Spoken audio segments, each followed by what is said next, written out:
Hello friends, Heidi here from Rain Country. God is good all the time. Well, I'm here for yet another kimchi making video, and today it is about making cucumber kimchi. So this recipe is very similar to any of my other kimchi recipes, which I will link to several down below, including the last one I did, which was a floral kimchi, and the standard cabbage kimchi. And these are all a brine-free type kimchi, because even though I used to do it the more traditional method with the salt brine, I don't do it that way anymore. And it's my own unique method, and I love it, and I've been doing it for years now this way.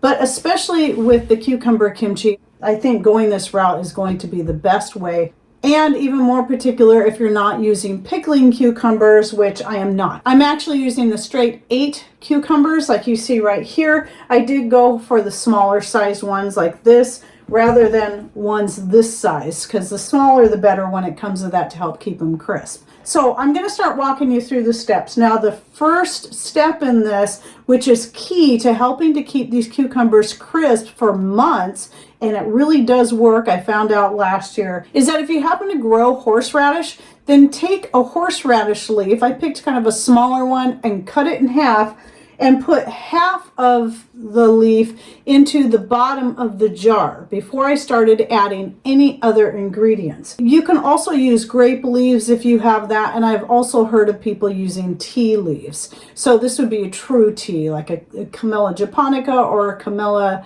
sinensis. So if you're growing any of those, you can use those as well. I have tried grape leaves before, and when I've made just fermented pickles.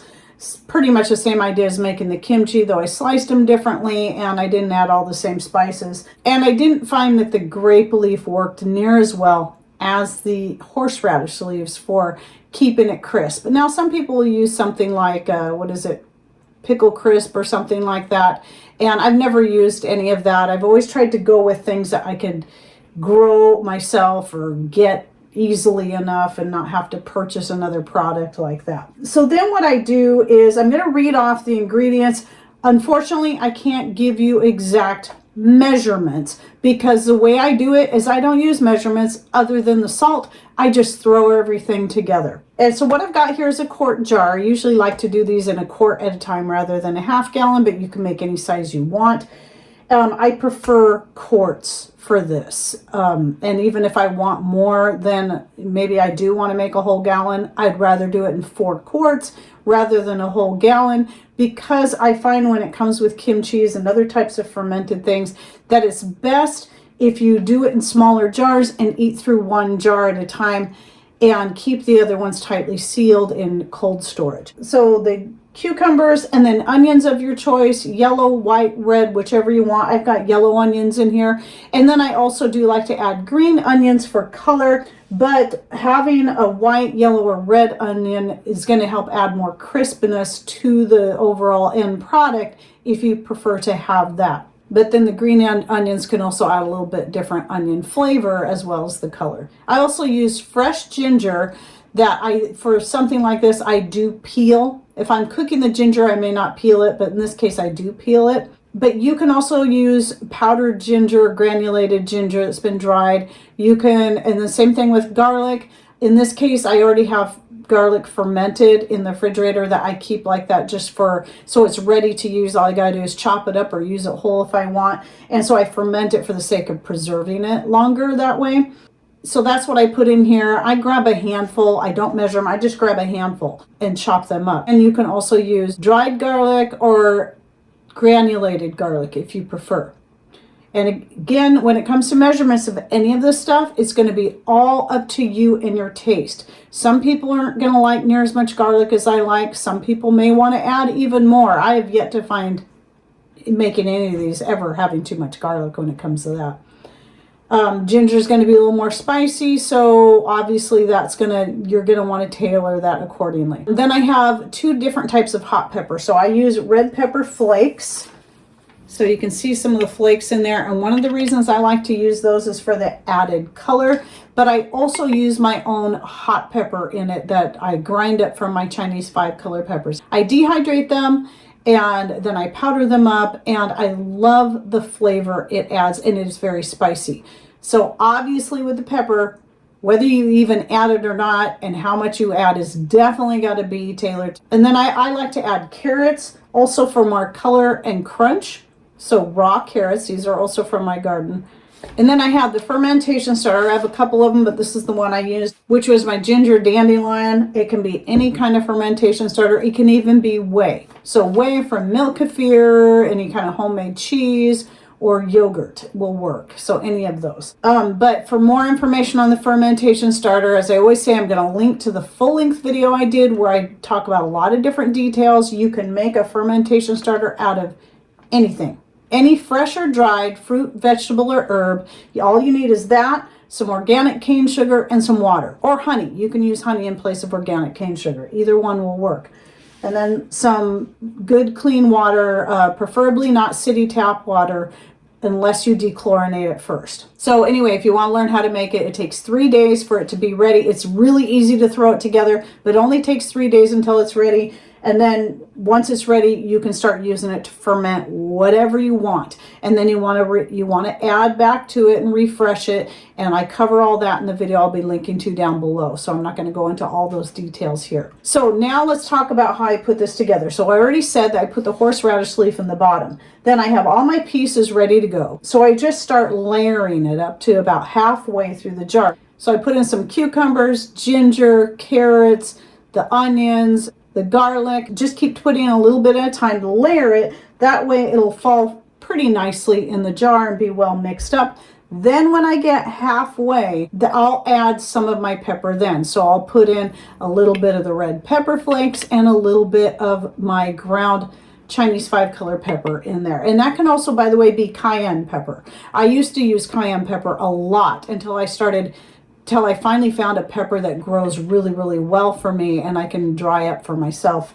And so that's what I use now instead. Has a little bit more of a smoky flavor than your cayenne pepper, and I love it. You can also add your salt at that point. Sometimes I do, sometimes I wait till I get to the top. I do recommend adding it in the middle though, after you get halfway through. So then I'll layer again and just keep doing that until I get to the top. Then I'll add in a little more pepper, because I like it nice and spicy. So I'll do the same thing with the ground pepper and the red pepper flakes. And then at that point, I add 1/4 cup of my fermentation starter. So I strain it out, measure out a 1/4 cup, and pour it over the top of everything there. And then I top this back off with a little bit of sugar and water and then let it set for a day. And I put all the stuff that I strained out, I put it right back in the jar, but you can add fresh stuff at that point if you want. Then I top it off with the water, which in our case, we collect our own rainwater and filter it. So that's the only water we consume around here. And then I take the other half of the horseradish leaf and layer that on top. And then I just put my lid on, shake it real good. So this lid, by the way, has a silicone ring in it, so that's going to keep it nice and airtight, which is especially going to be important if you want to shake it. So it is kind of good idea to just shake it back and forth like this once a day.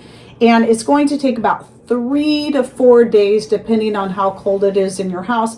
If it takes 5 or 6, don't worry. But once it's really, really fizzy, then it's ready. This I started yesterday and it's already got a little bit of fizz to it. I just opened it up and it already smells amazing, but it's going to take at least another day or two before it's ready to eat. Not that you can't eat it at any time, but it's best when it's got that nice fizziness to it. What you'll notice with any kimchi, and I've never thought to say this, is I'm taking a series of pictures and I'll be adding them in here. So I won't be editing this video for a couple days because I want to have time to take photos through the process so you can see how the color and overall appearance of your fermented goods will change as it's fermenting. And it will also tend to take on a little bit of a cloudy appearance. That is totally normal. Some people freak out when they see that cloudiness.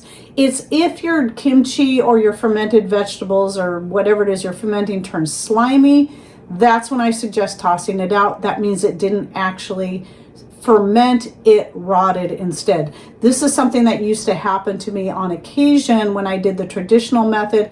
And this could be the overall end result of the of how much salt I rinsed out of the cabbage after doing the brining process that would have caused it to spoil instead of ferment like it should. Too much salt can prevent a good ferment, but too little will prevent it from preserving it until it gets to the point where it's really well fermented. Because a process like that, especially if you're doing it in cold storage, can take up to 2 weeks. And that's the way I used to do it. So that's the way Koreans did it. They'd bury it in the ground where it'd stay nice and cold and let it ferment for 2 weeks. And I did have some batches that turned slimy on me, and it was such a heartbreak. I hated doing that. But ever since I came up with the idea of using my fermentation starter, which I originally created for making meads and wines, I decided to try making kimchis out of it.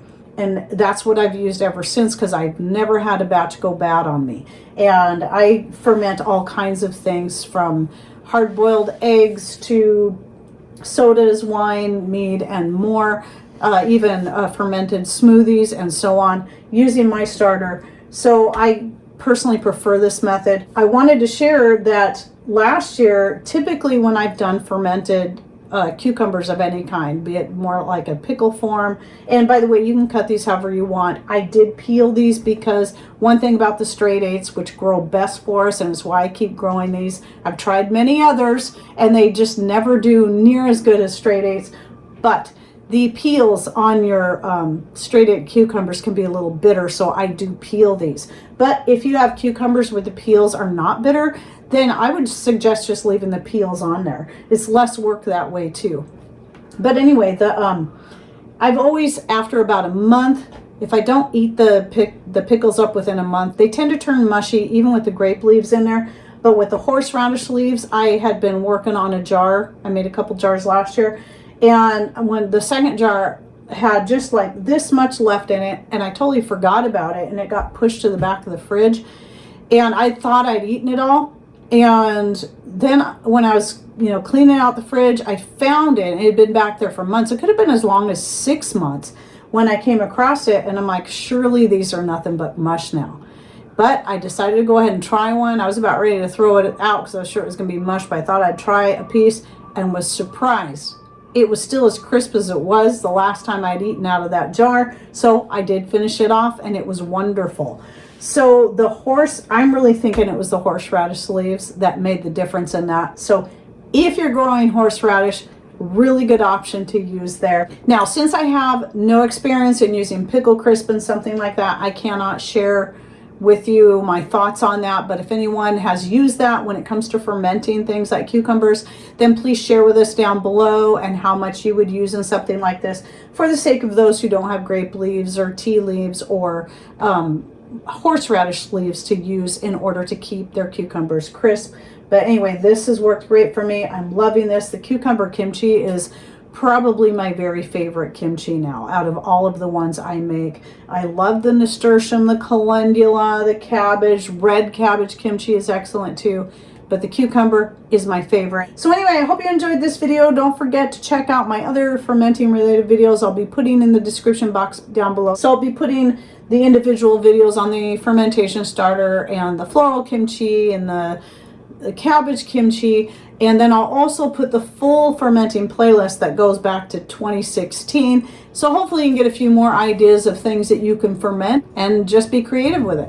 And any thoughts, ideas you'd like to share, please put those in comments down below. And thanks for watching. Take care and God bless.